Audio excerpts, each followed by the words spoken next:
క్రీస్తునందు నా ప్రియులకు ప్రేమతో వందనాలు తెలియజేయుచున్నాను. జూన్ నెల 2వ తేదీ 2024. ఈరోజు దేవుడు మనకు చేస్తున్న వాగ్దానం ఏమిటనగా, రాజుల 2వ గ్రంథము 20వ అధ్యాయము 5వ వచనం. నీవు కన్నీళ్లు విడుచుట చూచితిని, నీ ప్రార్థన నేను అంగీకరించి ఉన్నాను, నేను నిన్ను బాగు చేసేదను. ఆమెన్. నా ప్రియమైన సహోదరి సహోదరులారా, ఈ మాటలు వింటున్న మనం అందరం కూడా దేవుణ్ణి నమ్ముకుని ఉన్నాం. ప్రియులారా, మనం అందరం కూడా ప్రార్థన చేస్తూ ఉంటాం. ఏదో ఒక సందర్భంలో ఏదో ఒక విషయమై ప్రార్థన చేయటము ఎంత ప్రాముఖ్యమో, మనం చేసిన ప్రార్థనను దేవుడు అంగీకరించటం కూడా అంతే ప్రాముఖ్యం. ఎందుకంటే మన ప్రార్థనకు జవాబు రావాలి అంటే ఆ ప్రార్థనను దేవుడు అంగీకరించాలి. దేవునికి మహిమ కలుగును గాక.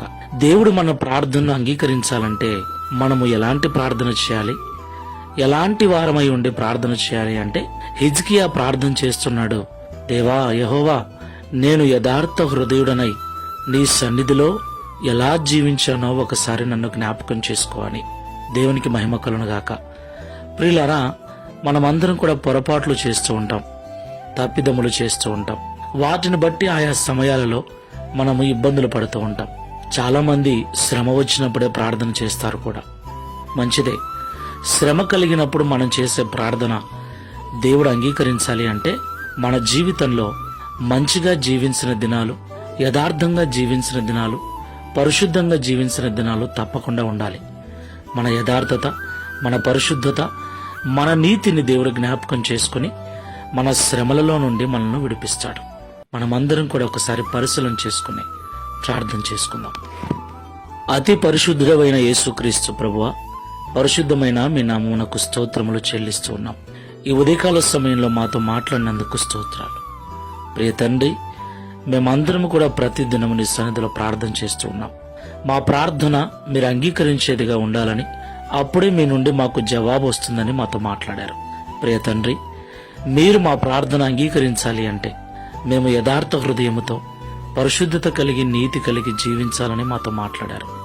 హిజ్కియా కూడా ప్రార్థన చేస్తున్న సమయంలో తనకు వచ్చిన శ్రమ నుండి, మరణ భయము నుండి విడిపించమని ప్రార్థిస్తూ, అయ్యా, ఒకసారి యథార్థంగా నేను జీవించిన దినాలను, నీ యందు భయభక్తులు కలిగి నేను బ్రతికిన దినాలను జ్ఞాపకం చేసుకుని నా ప్రార్థన అంగీకరించమని కన్నీళ్లతో ప్రార్థించాడు.